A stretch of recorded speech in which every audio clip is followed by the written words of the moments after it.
Camera is rolling, vibes are amazing. Roll the intro.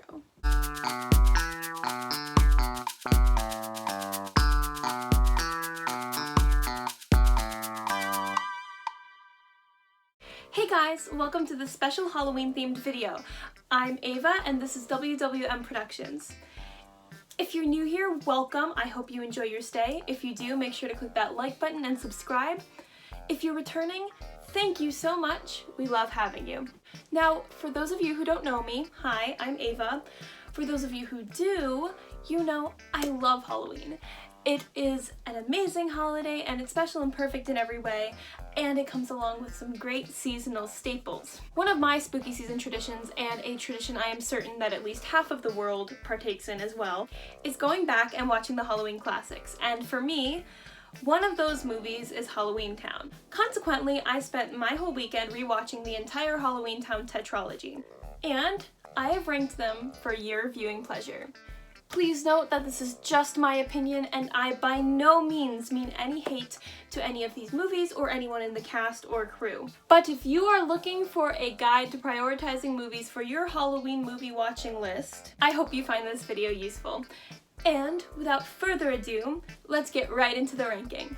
Bringing up the rear, we have Halloweentown 4, Return to Halloweentown. I remember really liking this movie when I was little because the whole idea of a magical college seemed so cool to me. But watching this back now, I had a lot of problems with this movie. First off, who are you and what did you do with Marnie? Like, oh my god, Marnie, you look like you're a victim of identity theft at the hands of discount Rory Gilmore. For anyone who doesn't know, Kimberly Brown was the original actress who played Marnie in the first 3 movies. Then for the 4th one, for literally no reason, Disney decided to replace her with Sarah Paxton, who, in my opinion, bears a distracting resemblance to Alexis Bledel. But beyond the absence of the real Marnie, there is also the case of the disappearing Sophie, who I guess Disney didn't want to arbitrarily replace. Also, the striking lack of Aggie Cromwell scenes. Well, that is if you're not counting the really weird scenes where they tried to give her a backstory where her name's actually Splendora and she just looks like fake Marnie cosplaying as Daenerys Targaryen. Or the couple of scenes where she pops in and tries to make excuses for why Sophie's not there. Seriously, she was my favorite part of the first 3 movies, and now she's barely even in it. Then there's the fact that Gwen, who has been the only sensible character in this entire series, seems to have fallen off the deep end. Or the fact that Marnie can only say, "Why no magic?" Or "What's with this no magic rule?" or some other variation of that phrase for the first half of the movie. Sure, there's still some Halloweentown charm with the quirky characters and the magic and everything, but there's only a fraction of what the other additions to this universe have. This movie is almost more reminiscent of a Netflix teen rom-com or a Descendants movie than it is another Halloweentown movie. Not spooky enough! Coming in at number 3 is Halloweentown 2, Calabar's Revenge. This addition to the Halloweentown universe is definitely full of Halloweentown flair. The gray spell is an interesting concept, and I think that the scene where Cal turns everybody into their Halloween costumes is genuinely spooky. I thought Cal was charismatic in the beginning, but once his face appeared on that weird concrete alternative to the infamous jack-o'-lantern, things started going downhill. I thought that him being Calabar's son was kind of forced. We know from the first film that Calabar had the hots for Gwen and held that candle all the way into his adulthood, but sure, let's say he had a kid with someone else. Halloweentown is portrayed as an everybody knows everybody kind of town, so I feel like the mayor would have a really difficult time trying to keep his baby a secret. But let's say he does. Maybe Cal was a successful secret until his dad died, but honestly, if some random warlock showed up in Halloweentown right after their mayor was killed by the entire Cromwell clan, and this warlock happened to be particularly adept at the same kind of magic that said mayor was known for, I feel like it might turn a couple heads. All that nitpicking aside, I did like his evil plot. As far as villains go, he's not too bad. Unfortunately for him, though his movie has a lot of important implications for the rest of the series, he entirely vanishes after the credits roll. Neither Cal nor his father are ever mentioned again. I don't know, maybe he could have had an interesting redemption arc in one of the future movies, but now we'll never know. Another character that disappears completely after this movie is Luke. He was basically Marnie's only friend at Halloweentown, but Disney neglected to bring him back after his second appearance in the universe. All that aside, Aggie does have some fun scenes in this one. With the whole gray spell taking effect and everything, I think that her and Gort sorting socks is one of my favorite moments in this entire series. Disagree with me on that one if you want, I just think it was hilarious.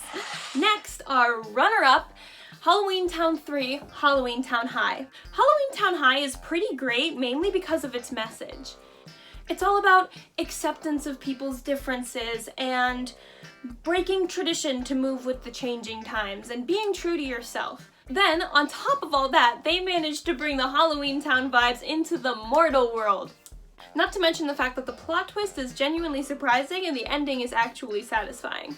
Sure, there's that very subtle kumbaya moment, but I can forgive that because it is for kids. After all, kids definitely won't miss the great message in this movie, and I'm all for that. Then there's Baby Finn Whitrock with his 90s hair. He was the first love interest that the movies offered to Marnie that I genuinely liked. Unfortunately, he disappears after this movie. Really, there is a lot of discontinuity with the cast of characters between these movies. Sure, the Cromwells and some of the Halloweentown staple residents come back, but especially with this movie, a lot of cool characters are introduced and then just end up vanishing. But Halloweentown High does have some fantastic Aggie Cromwell antics throughout this entire runtime. With her magic reptilian bag going around and like eating people, and her doesn't eat people, don't worry. And her budding romance with the principal. There's also this fantastic scene at the Halloween festival where the monsters of the haunted house, which is so cool and underappreciated by the students, by the way.